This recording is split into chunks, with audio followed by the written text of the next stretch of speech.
shocking to Americans. But I'm so proud of our flag.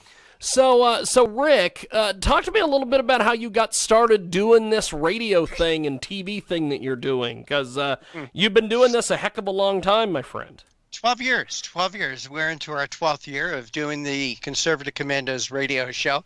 And it just started out to be a little 1 hour a week hobby, to be frank and honest with you. And it just grew. It grew to 2 hours, to 3 hours, to 2 days, to 5 days a week. And the reason I started it is I had a niece who is very dear to me. And she had a drug problem. She had a 20-year drug problem. Wow. And she was at a train stop one time, and two kids confronted her. Holy smokes. Over a $20 drug bet, or drug debt. Yeah. And they beat the living crap out of her to the point where she had to have facial reconstruction surgery. And what do you do? What do you do for a drug addict who is in pain? I mean, well, you give them more drugs. Well, lo and behold, about a week later, she died. And the two kids, one was 17, 1 month short of his 18th birthday, and his 15-year-old brother had rap sheets as long as your arm. And that really disturbed me. And I go, where is our country going? Where is our country going? That the problems that the country is dealing with, that what has happened to the Judeo-Christian patriotic ethic that our founding fathers created it to be. And I, like many people, maybe like you, James, was very influenced by Rush Limbaugh. Yes. And I used to listen to Rush. My wife and I would be driving down the road listening to Rush, and I'd start to rant and rage, and I'd say, don't worry, honey. I'm just practicing for my radio show. little thought that I would really start one. So I had an opportunity 12 years ago to start the Conservative Commandos show, and it's much different.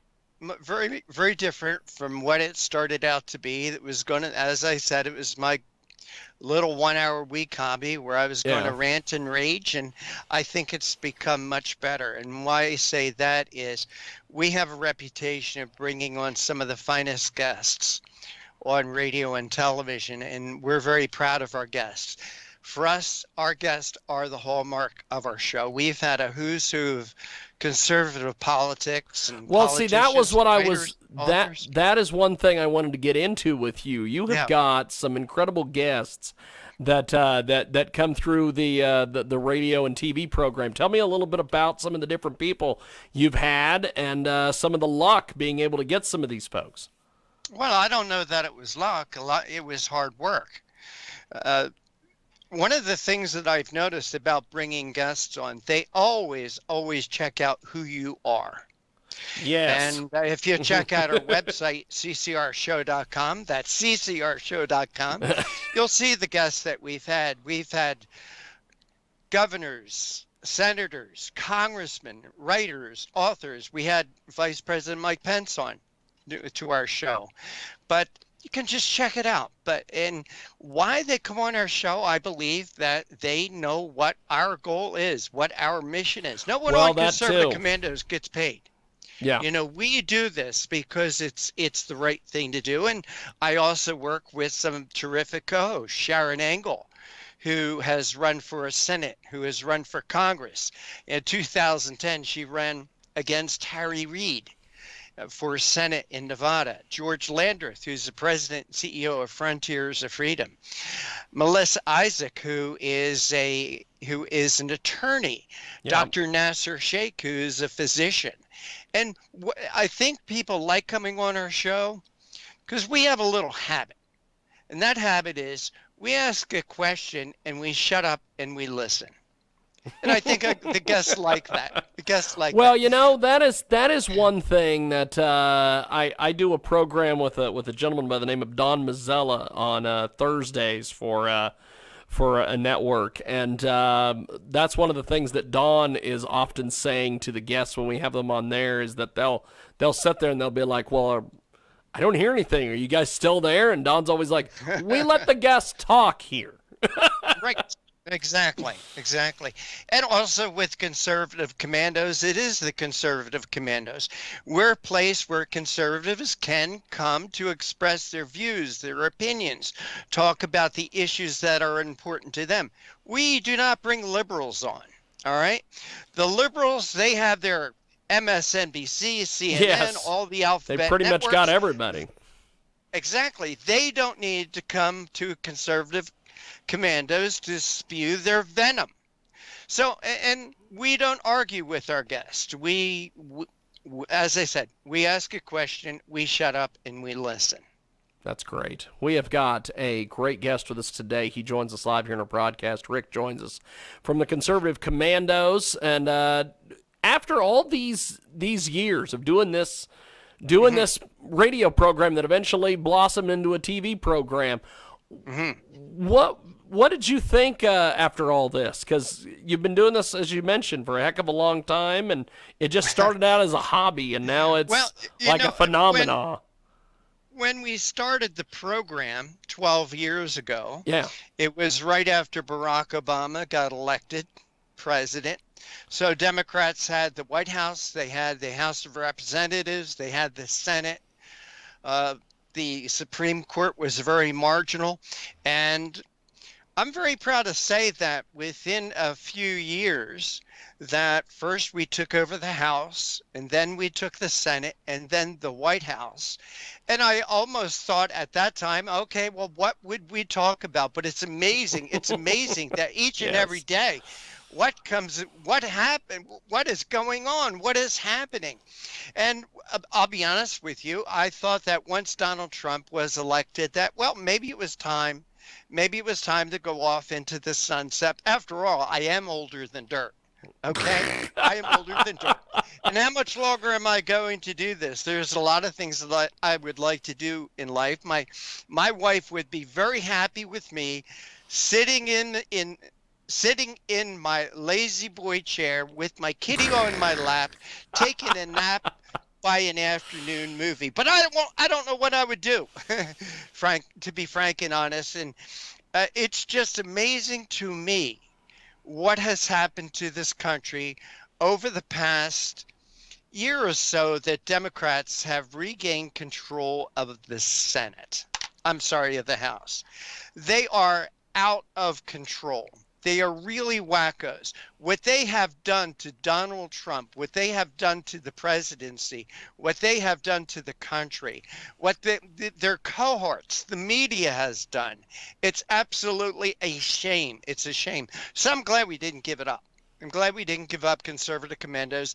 We're here. I don't know how long it's going to last. I don't know. Might be 95 before I give it up. Who knows? Well, take me through the process, kind of the behind the scenes of what you do when you produce this program, because you put a lot of time and effort into this, from the website to the radio to the TV. Take me through all this, my man. Well, okay. Well, I get up, and I'm not an early riser. That's why I do not do a morning show. It is an afternoon program. Yeah. I get up about 9:30, 10 o'clock, and I do three things. When I get up, my kitty is waiting there he wants a pet, and then it's a cup of coffee or a cup of tea, and I sit down, I open my computer, and I look to find out what's happening. I look what guests that we could possibly bring on to the Conservative Commandos. So I spend an hour, 2 or 3, looking for guests, doing guest research, sending out emails, making phone calls, requesting for guests to come on our shows. Oh, yeah. And then after that, it is show prep time, where, again, it's back on the computer and researching our guests, researching the topics, finding out what's in the news. Then we do our show. We record our show in the afternoon. We start about 4:30 and we end about 6:30, 7 o'clock. And after that, it's dinner time. And after dinner, I take a nap and wake up about 9 o'clock, and it's back to the computer.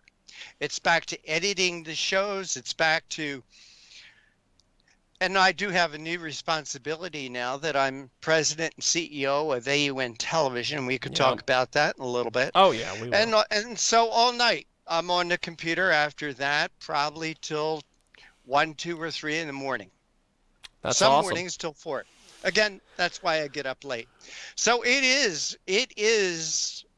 a 24-hour-a-day job. So, except for the time that I eat, and except for the time that I sleep.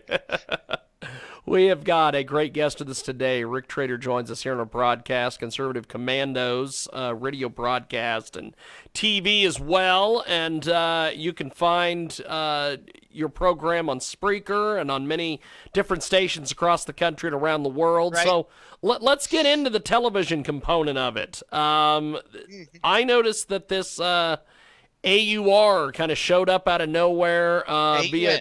AUN. There it is. American Uncensored Network. I first learned about this on Talkers Magazine. Explain this whole thing to us. Well, AUN TV, we are developing a conservative network to the right of Fox.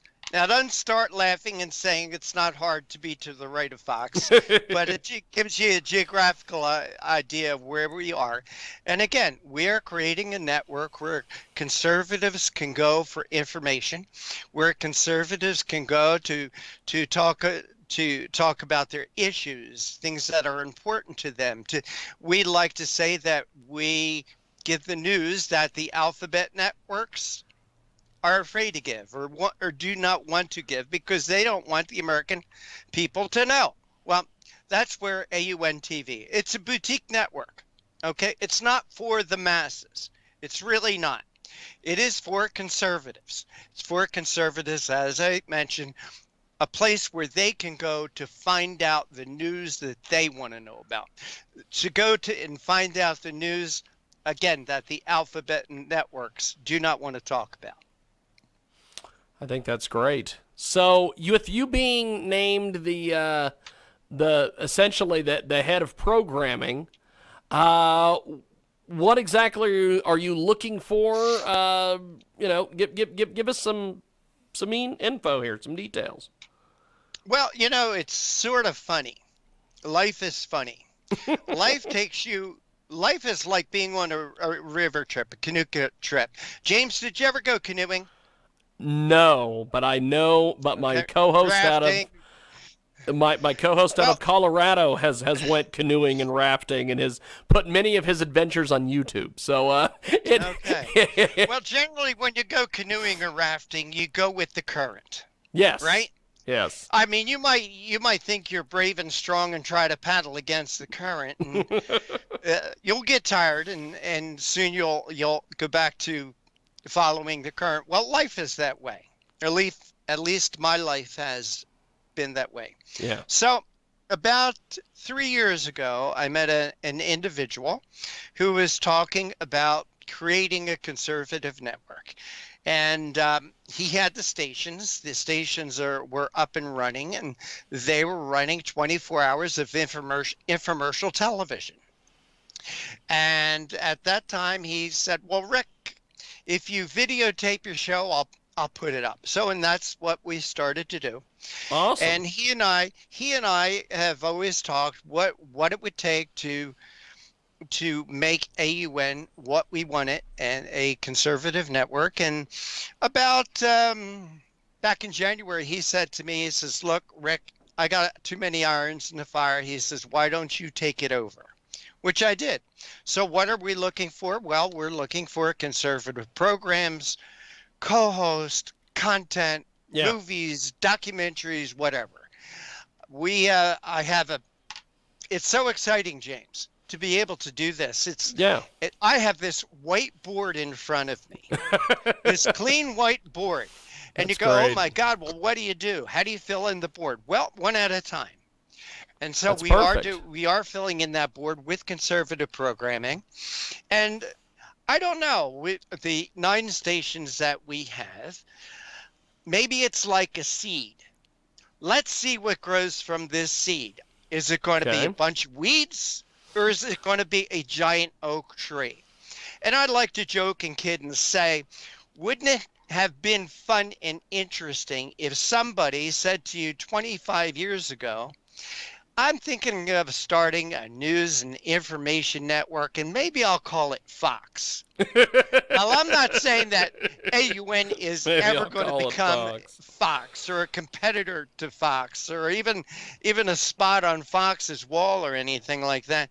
But it's kind of fun to think that I have this challenge, this task ahead of me to create something out of nothing, to plant these seeds, put some water on them, put a little fertilizer on them, and see what grows. That's the exciting part. That's awesome. That's fantastic. So we got some great shows. We do have some great shows with us. We have American Countdown with Robert Barnes. Yeah. We have Joe Messina's The Real Side with Joe Messina. Of course, we have the Conservative Commandos radio show. Yeah. We have a new show that's called Phoenix, and we expect great things from him. Bradley Dean, maybe a lot of your listeners have heard of Bradley. I actually have interviewed Bradley Dean. He is quite entertaining. Yep. Yeah. So those are our daily shows right now, and also we have some. There are 5 days a week shows. We also have some shows that are only on once a week. The Jennifer Bukowski show. Jennifer is great. She's an attorney. She's smart. She's conservative. Got to have conservative. I mean, that's if you're not conservative, forget it. And we are looking for programming. We're looking for program ideas, show hosts, and the like. It's, as I said, it's really kind of cool and kind of neat to think that I have this opportunity. Well, I'll tell you, you have got a heck of a lot going on. You are very busy. I know we were talking before we got you on just how busy you've been. So I appreciate you making as much time as you did for us today. What do you make of this Michael Flynn thing that happened today with them just dropping the charges and he just gets to scoop? The charges should, it is amazing. It is amazing how this wicked web has been spun. This nasty, wicked web. And it just goes to show you what we conservatives, middle of the road America, patriots are up against as far as the left. I don't know, James, let me ask you this. Are you as surprised as I am how deep the swamp has been? It really is in Washington, D.C. we don't even have enough time to go over all this. It's amazing to me how I think that if Donald Trump made any mistake, he should have fired everybody in Washington, D.C. on January 20th, 2017. That's what I think he should have done. I think he should have cleaned house at the FBI, the Justice Department. I mean, we are seeing how nasty, how spiteful these people are. And it's, I'll tell you what I found very amusing the other day. I got an email from a group, the Committee to Draft Michelle Obama for Vice President. I've seen this. I've also seen rumors, which I don't quite know if this is quite legal, but hell, it wasn't legal to let Bloomberg into the debates, and they let him into the Democratic debates. But there is a rumor that Obama is going to run as VP and Hillary will run as the presidential candidate. I don't think you can legally do that because I think once you've been president, you can't run as VP later. Well, what's interesting, you look at Joe Biden, and he is damaged goods. Oh, yeah. Okay? Big time. I don't think... James, do you have $25 you don't know what to do with? Do you have $25 burning a hole in your pocket? Send it to Biden. No, don't send it to Biden. Okay. Call Las Vegas and lay your money down that Joe Biden will not be the candidate. Earlier today on our iHeart program, we had Don Mazzella, and Don keeps saying the exact same thing. Don says he will not be the candidate, but Don's also said that Trump is going to go to the convention and basically say, "Hey, I've had enough of this nonsense. You guys have fun with Pence. We'll see you later." So I don't really know. A little over a year ago, we had a guest on our show, a gentleman that we have on a lot, Dr. Gerard Lamaro. And let me tell you something about Dr. Gerard Lamaro for your listeners who don't know who he is. He is a gentleman that came on our show the day before the election in 2016 and predicted that Donald Trump would win with 311 electoral votes. Wow. Now, the only state that he got, and this was when everybody was saying Hillary in a landslide. Remember that? Yes. Okay? That this was going to be a total wash. Well, the only state that Dr. Lamaro got wrong was New Hampshire. Well, this past January, he was on our show again, and he said that the candidate will be Michelle Obama. And he's been constant with that message since January. Okay? January of last year, not January of this past year. January of 2019. He was saying that it would be Michelle Obama. And when you look at Joe Biden, he is such damaged goods. This Tara Reade incident may be the straw that breaks the camel's back. I wonder, first of all, where Tara Reade came from. And I wouldn't be surprised if it wasn't the Democrats themselves. Tara Reade is a Democrat. They've done this. They've done this 2 times to Bernie, where Bernie has run and they've screwed him. So, I wouldn't put it past this woman to just pop up out of nowhere so they could say, "Oh my God, Biden's damaged goods. Let's get rid of him." I think it's going to go to the convention, and the convention's going to be such a mess that Michelle is going to ride to the rescue of her party in the country. All right. I really do not think it's going to be Joe Biden. And anyway, I got this press release. Yes. From the committee to draft Michelle Obama for vice president. And there are a few things in this press release that really got me about this. And I'll read from it. With a historic battle to reclaim the soul of America looming. Okay. Who has destroyed the soul of America? I say it's the left. I say it's the mainstream media. They are the ones that have been trying to destroy the soul of America. The soul of America was built on the Judeo-Christian patriotic roots our founding fathers created it on. Let me continue. Best interest of the Democrat Party is to nominate a vice presidential candidate who has the trust of the American people. Oh, hello. Do you trust Michelle Obama? I don't trust Michelle Obama. I think half the country believes that Michelle Obama is one of the most untrustworthy people there are. But I want to continue. Ms. Obama, they call her. They don't say Mrs. Obama. They don't say Michelle Obama. It's Ms. Obama is the most admired woman in America.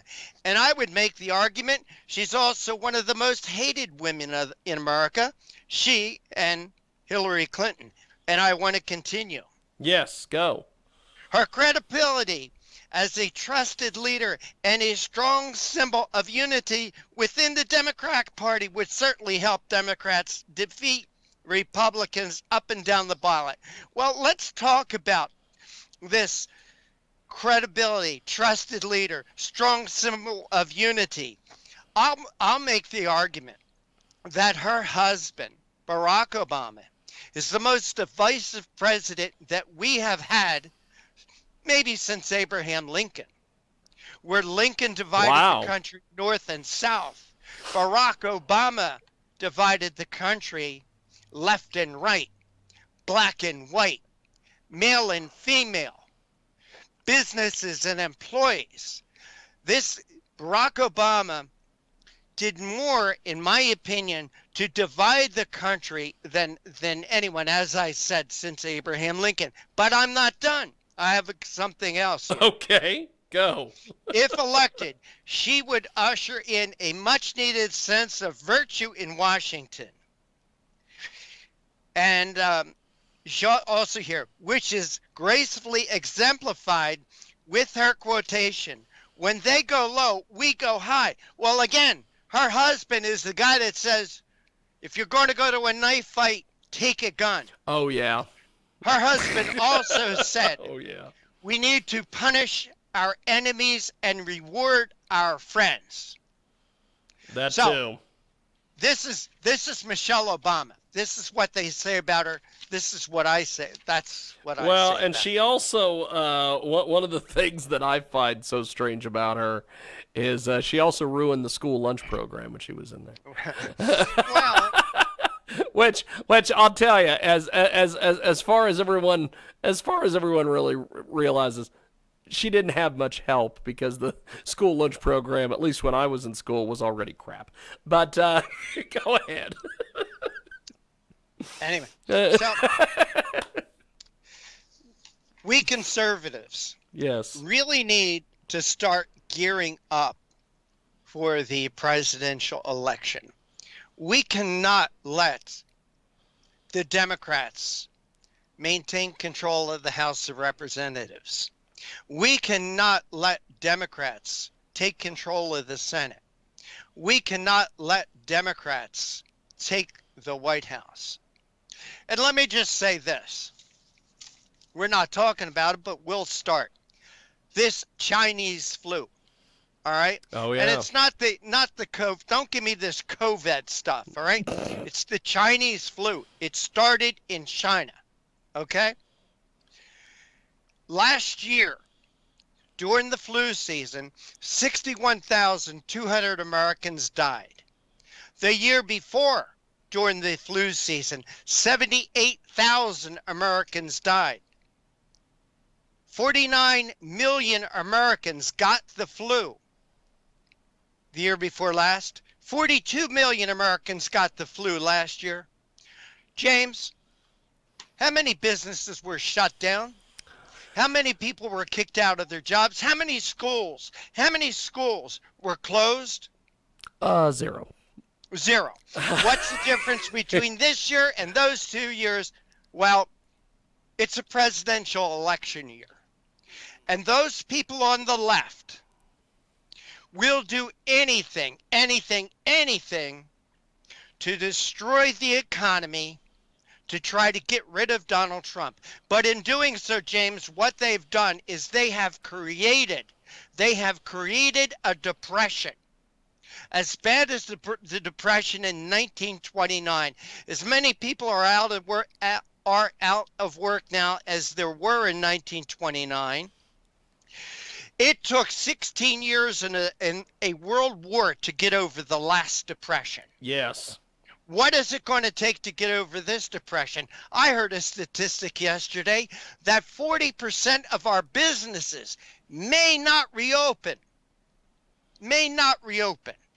So they are willing to destroy America, American lives. Why? So they can be back in power. They hate America. They are out to destroy America. They're out to destroy the American dream. Well, have you been in a grocery store lately? Oh, yes. Yes, it's been very fun. It reminds me of pictures I've seen in Venezuela or Cuba. There's nothing on the shelves.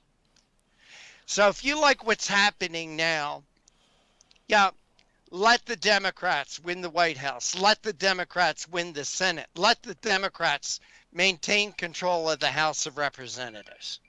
It's not going to be a pretty sight. Well, Rick, I appreciate you being with us tonight. And before we let you go, how do we find you online, listen to the show, and get involved with you, my friend? Well, best way is go to our website, ccrshow.com. That's ccrshow.com. We have rebroadcast of our radio show there, our TV show. And listen, it's, as I said, our guests, in my opinion, are the stars of our show. Okay, they are the meat of our what we do. Okay, you could also check out AUN TV. It's AUN-TV.com, AUN-TV.com. They're the best ways. Awesome. Well, you have been fun. This has definitely been a blast, and I look forward to chatting with you more as we. Well, James, I appreciate inviting me on. I really don't do a lot of radio interviews. You know, my schedule is jam-packed with the network, with the TV shows, yep. with the radio shows and everything. I really don't do a lot of interviews. As you know, it's been kind of tough to pin me down the past couple of weeks. I know you've been, and I appreciate your patience with me, but it's what it is. It's what it is. I appreciate it, my friend. I will definitely be in touch, and thanks for joining.